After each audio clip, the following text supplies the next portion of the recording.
Did you ever wonder where the name Yehudi, Jew, came from? The Targum Innocent in Parshas Vayechi says that it came from when Leah named her son, Yehuda, Hapam Eides Hashem. I'll be thankful and grateful to HaKadosh Baruch Hu. And I think this begs the question, if we have to use one word to describe Klal Yisrael, to describe the Jews, why is it Yehuda, Yehudim, the grateful people? I believe the answer lies in Ramban and Parshas Bay. The Ramban and Parshas Bay says that the Ein Kel Elyon Chavitz B'Tachteinim Milvad Sheyada Adam V'Yoda Leikiv Shavari. That the sole purpose that HaKadosh Baruch Hu created people into this world, is that we can be thankful and appreciative that HaKadosh Baruch Hu created us. And be thankful for all the things that HaKadosh Baruch Hu gave to us. So how do we do this? How do we become more appreciative and grateful people? One way is to listen to inspiring shmuzim, inspiring shiurim that describe how we should be makir tov. Another way is to read svarim that describe Hakaras Hatov, to look outside, to look at the niflayos habayri that HaKadosh Baruch Hu created. However, I was listening to Chashem Mashgiach recently, and he was describing a problem that many of us face. That we read a Mesilas Yesharim, we learn a Chovos HaLevavos, and after a year or two, we still feel like we're the same person. We feel like we haven't changed. Mashgiach described this analogous to one who wants to learn how to build a car. He goes online, he reads a Wikipedia, he watches a YouTube video, he reads a few manuals, and a year later he still doesn't have the car. He never built the car. Mashgiach said if we want to change as people, we have to do something active in order to change. So what can we do actively to become people who are more makir tov? I recently heard a wonderful exercise from late Mashgiach of Eish HaTorah, of Noach Weinberg Zatzal. He described this exercise where tonight, sit down, turn off your phone, 15 minutes. Take out a pen and paper for 15 minutes and write down all the things that you're appreciative of. The next night, 5 minutes. The next night, 5 minutes. And after a week, you'll have a half hour of things that you're appreciative of to Hashem for. It could be anything. It could be your hands, your feet, your sight, your smell, your touch, your beautiful family, all the wonderful things that HaKadosh Baruch Hu gave you. And after a week of doing this exercise, a person will change his lens. He'll have a lens of gratitude, a lens of appreciation.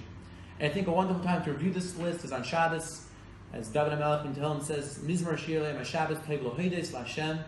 And the Radak and the Rabbi explain that Shabbos is the time that we have time to reflect, sit around with our family, and we can reflect on all the wonderful things that HaKadosh Baruch Hu gave us.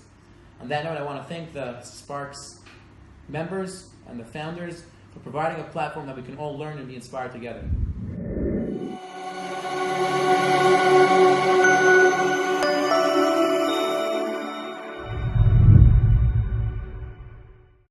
Hakaras Hatov, one of the most important midas in Klal Yisrael. I heard from my Rosh Yeshiva, Zelman Vrocha, Baltimore Rosh Yeshiva, Woodmere, Zelman Vrocha, who brought a medrash that says, Reishis Balakim Mishvil Bikurim Shtikva Reishis. Reishman created the world for the mitzvah of Bikurim. As we know, the mitzvah of Bikurim is a mitzvah Hakaras Hatov. So we thank HaKadosh Baruch Hu for giving us Eretz Yisrael and all the Havers, things that grow in Eretz Yisrael. Hakaras Hatov. Hakaras Hatov means we recognize the good that was done for us. We feel obligated to thank and to do what we can to pay back. So imagine HaKadosh Baruch Hu created the world for the mitzvah of Bikurim. For that mitzvah itself would be kedai, worthwhile to create the world. On one hand, that's Hakaras Hatov to Hashem, to HaKadosh Baruch Hu. But the mitzvah also Hakaras Hatov to people. That's not so simple. Because people don't like to be obligated to other people and feel that they have to appreciate, because it shows a certain type of achno, that they need the other person, to promote the other person. They tend to play down. He really didn't mean it, really did it for himself, and that's already a much higher madriga of Hakaras Hatov, to recognize and to appreciate what other people do, feel obligated to them, and thank them, and have Hakaras Hatov recognize the good that they did. To the extent Chazal say, if a person doesn't have Hakaras Hatov to people, maybe he won't have Hakaras Hatov to Hashem, like Parah. He said in the beginning that Lo Yadas Yosef, and that later said Lo Yadas Hashem. So let's try our best, not only to be Hakaras Hatov to Hashem, every day when we say Sholas Hanigoy, Pagei Hivrim, to feel Hakaras Hatov to say it with Kavanah, but also recognize good that we receive from other people, to feel grateful and to feel obligated to thank them and do what we can to pay them back. And to thank you with a smile. Kol tov.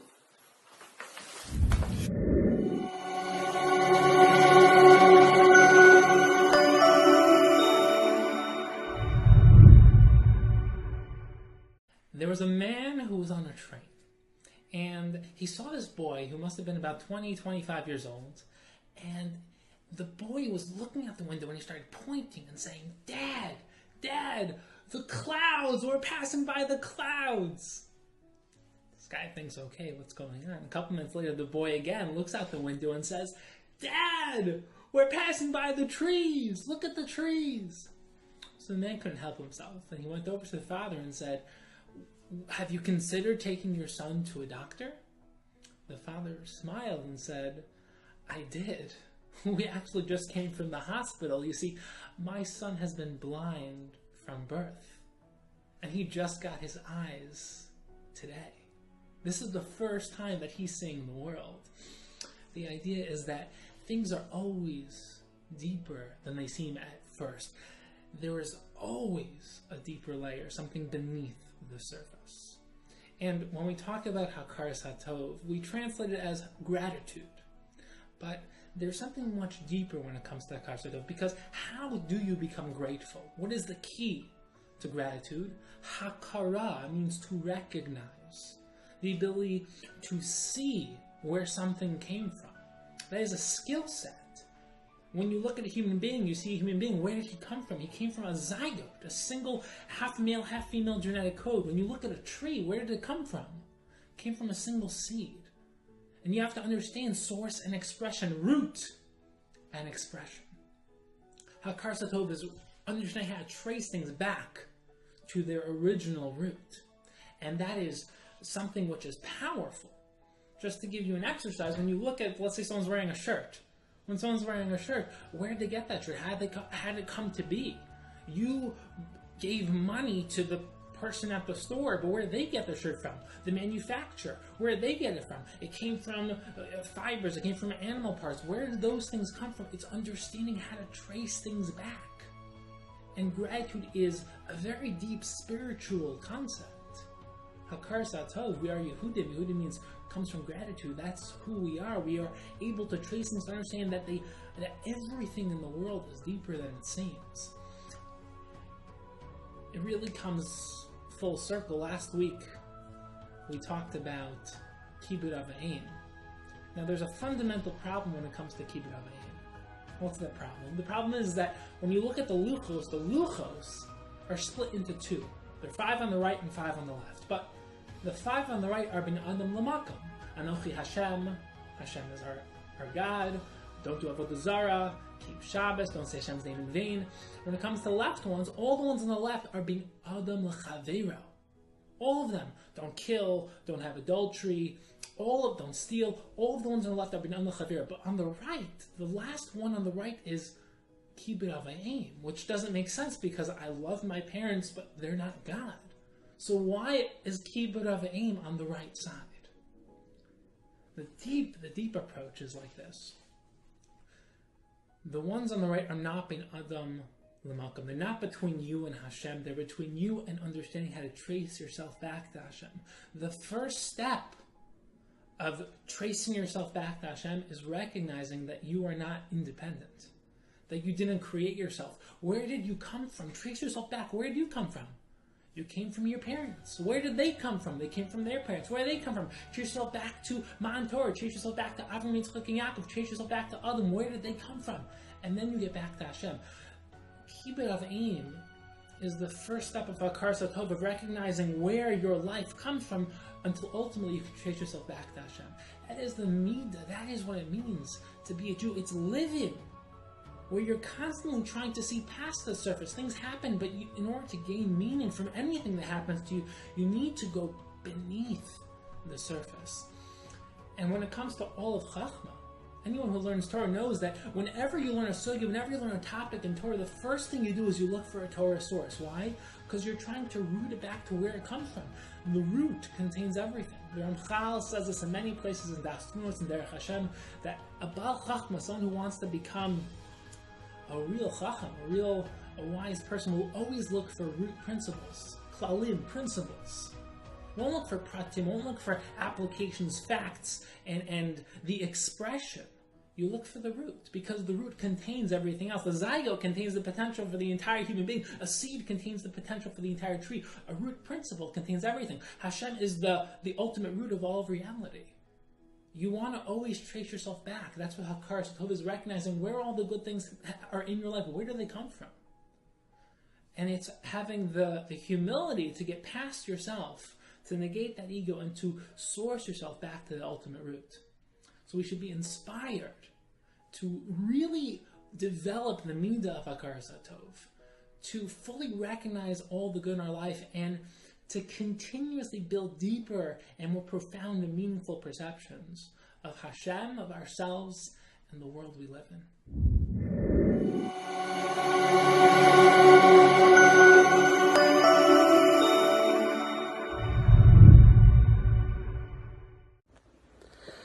So last year, the night of the Pesach Seder, I went to my neighbor's house and I put my talus over my head with my kittel in the middle of their Seder, and I slowly walked to the Kosher Alyo and I drank it.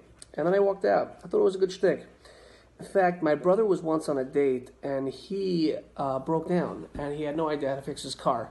And all of a sudden, a tow truck pulled up, and a guy with overalls and a bushy white beard and a white kippah suga pulls up to the car. He fixes the car.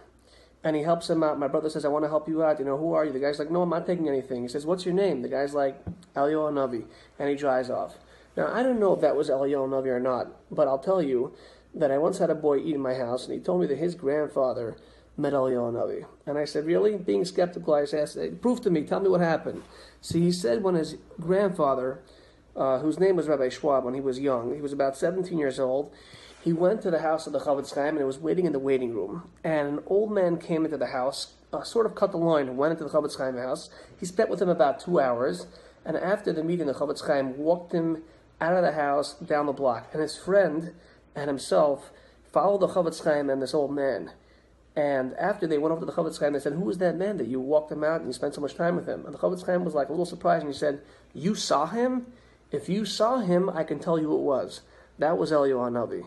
So I say to him, wow, if your grandfather told you that, tell me something, a midah or an haggadah that your grandfather did that was special, that he had this tremendous chus, to see Elio Navi with the Chavetz Chaim. And he said two things. He said, first of all, when his grandfather was a mashgiach in yeshiva in Monsey, it went down straight through the middle of Monsey, West Maple Road, and occasionally at night the Bachram would see, right next to the yeshiva was a cemetery, and at night they thought that maybe it was a ghost going in between the graves, and they were talking amongst each other. And his grandfather told him, there's no ghost, I'm the guy going through the cemetery at night. And they told him, why would you do that? And he said, because there are cars that drive in this from neighborhood, and they throw their wrappers, their Bloom's potato chips, and their Pashka's candy, and somehow it gets into the cemetery. Now this is not just an ordinary cemetery. This is a cemetery of soldiers from the Revolutionary War. And he said, can you imagine when people, drive by Monsey in the middle of this Jewish community and they see a historic cemetery and there's a bunch of, Jewish rappers, this is the way they treat soldiers that fought for the freedoms that we are enjoying now? Where's the Hakaras Hatov? Where's the Kiddush Hashem? And every night he felt it was necessary to clean up the cemetery, late at night. And one more thing he said is that after he finished wearing a suit, after a couple of years, he would make some sort of interesting ceremony in which he would lie the suit on a table and he would wrap it up in a bag and he would say, thank you, suit, and then throw it out. And it got me thinking, where do we find somebody, displaying Hakaras Hatov, recognizing something that doesn't even have any feelings, inanimate objects? And you don't have to go any further than Moshe Rabbeinu. Moshe Rabbeinu doesn't want to hit the water, he doesn't want to hit the sand, because he experienced some sort of salvation through these, the water and the sand. And the question is, hold on a second, if Moshe Rabbeinu was the ultimate Makar Hatov, if Moshe Rabbeinu was the prototype kind of person who always displayed Hakaras Hatov even to things that don't have feelings, hold on a second, where did Moshe Rabbeinu grow up? Moshe Rabbeinu grew up in the house of Pare. Who do you think paid Moshe Rabbeinu's tuition? Who do you think bought Moshe Rabbeinu a Avikaiman present, even though there was no Avikaiman? Who do you think paid for Moshe Rabbeinu's canteen? Of course, it was Parai. You're going to go into Parai's house, and you're going to go into his kingdom and turn his whole country upside down, 10 Makas, Kriyas Yamsov. What kind of a Hakaras Hatov is that? The Welt answers as follows. What was the reason that Egypt became the dominant superpower in the world? What was the reason that spurred, Mitzrayim to be the most powerful country that wasn't dealt with the famine in a way that they were able to buy off the land, be so successful, and be a fearless, powerful nation amongst all the nations of the world at that time? And of course, the answer is it was Yosef. Yosef stood up, and Yosef says, "I can interpret your dreams. Let me help you out. You got to start saving grain. You got to store them in the storehouses in the pyramids, and you're going to be cool." And Pari said, "Okay, I want you to do the idea." And then what does it say? By Yaakov Melech Chadash, a new king. What does Rashi say? A new king that did not want to recognize the good that Yosef did for him. Oh, you're not going to recognize and have a Hakaras Hatov to somebody that virtually, saved your entire country. I'm going to have somebody that grows up in your backyard, a little Moshe Rabbeinu, and he's going to turn your entire country upside down. Mida Keneged Mida, like all the Makkos. So a very powerful lesson is learned from over here. We have to be like Moshe Rabbeinu. We have to appreciate the finer things, the small details, and say to each other whenever we experience some sort of benefit, to say thank you, to recognize, to appreciate it, to tell our parents on their birthdays, on our birthday, thank you for birthing me. You ate breakfast this morning. Thank you for serving me. Every breath we take, kol haneshama ta'alaka. The more appreciation that we have, and the more experience we get at saying thank you to people, will become more happier and healthy, wholesome people. Have a wonderful Chag.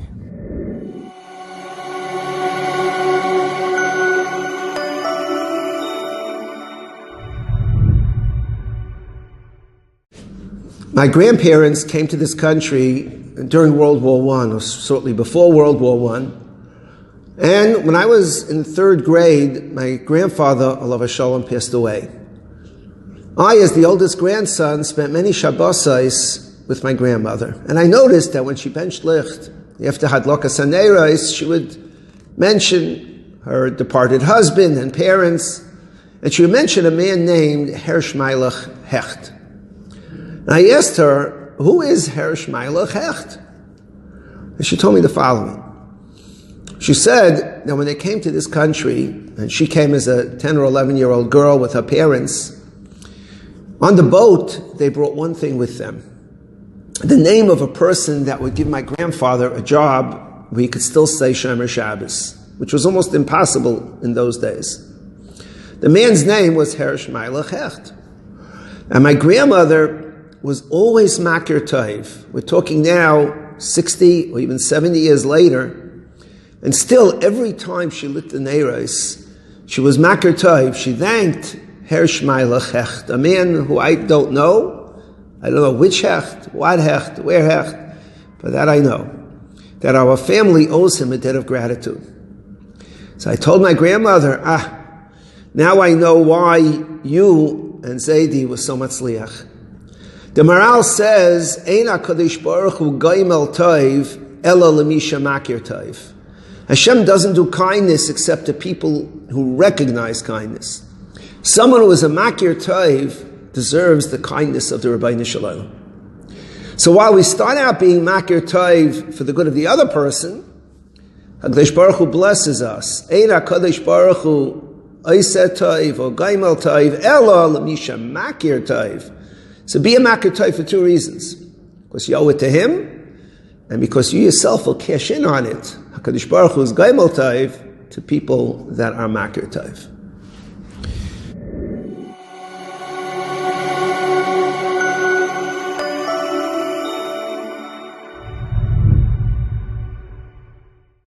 Yesterday we were discussing in Chovos HaLevavos every year twice a week on Shar B'tachon, the most important Shar, the most important gate that every Yid, every Neshama has to work on. So in our Avigdor Miller Sefer, he discusses the recognition, which basically is the title of the word Hakaras Hatov, what it means to recognize good. He says, first of all, we have to understand, if we had to summarize in 2 points what exactly means to have bitachon. A lot of people say, I have emunah, bitachon, such a ma'amina bitachon. until you don't really know, Rav Noach used to say, if you can't define the terms, then you're not even in the game. You can't tell me what really bitachon is. You can't tell me the difference between emunah and bitachon. What does Hakaras Hatov mean? And really know the pshat, then it's hard to say that you ever. It's like if someone is looking for.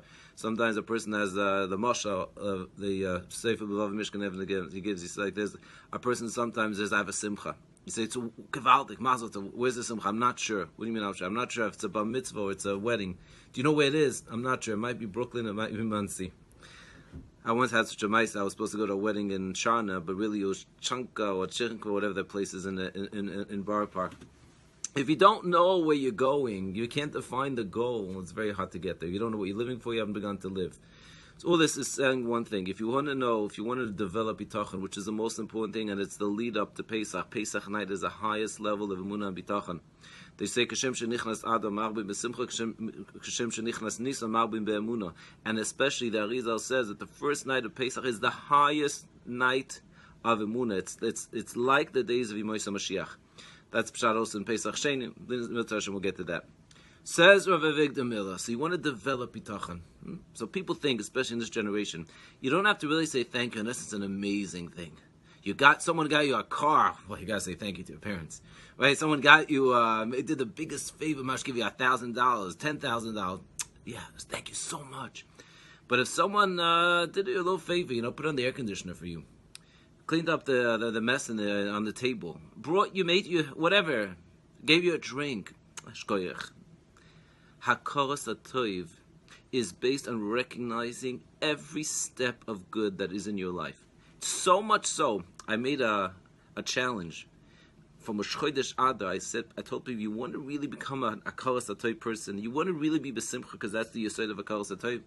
Every single day, take 2 minutes and write down a list of things that you appreciate. There was one guy, actually a few guys, but one specific guy in this community in Monsey, every day sent me a list. It was amazing. He was amazed how many things he appreciated. And it changed him. He went all the way until today he's still doing it. Mind-boggling.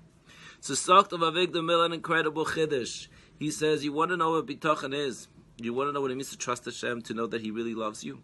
That's the essence of bitachon. He says two things. Number one, you have to know there's a creator. Number two, that He is Rav Chesed. He's always busy doing you kindness. Look at Pesach. The Rebbe comes and tells Moshe Rabbeinu, Moshe, tell Klal Yisrael. You know what you should tell them? Hayom etem yotzim b'chodesh Aviv. You guys went out of Mitzrayim, you know when? When it was beautiful outside. What? That's what they should be thinking about? Imagine, the Havdil, a person is running out of a Holocaust, he's running out of a country that he's been suffering for 210 years. He's worrying to see, wow, the trees are so beautiful. Maybe the people that are going to Florida for Pesach, and they have bad weather. You can understand, the whole purpose was, I'm going to have a geschmack weather, and the weather was cloudy the whole time and it was rainy. Here we're talking about Yetzias Mitzrayim, they're running out of the mitzvah that have made their life miserable. Says the Rebbe, no, if you can't recognize, even when you're running out of the Gehenna, that it's beautiful outside, you're lacking already in Hakaras Hatov. That's why it's so important. Every element to take, and right now, appreciate the birds chirping in the morning. Appreciate the sun shining. Wherever you're, Baruch Hashem, whether it's Monsey or Brooklyn, this is the season. Appreciate it, and there's Kabbalistic reasons why the chirping of the birds tell you other things. But on a simple level, learn to say, Hashem, I recognize the great things you do for me. I also recognize the small things you do for me. That's what makes us real Bali Hakaras Hatov.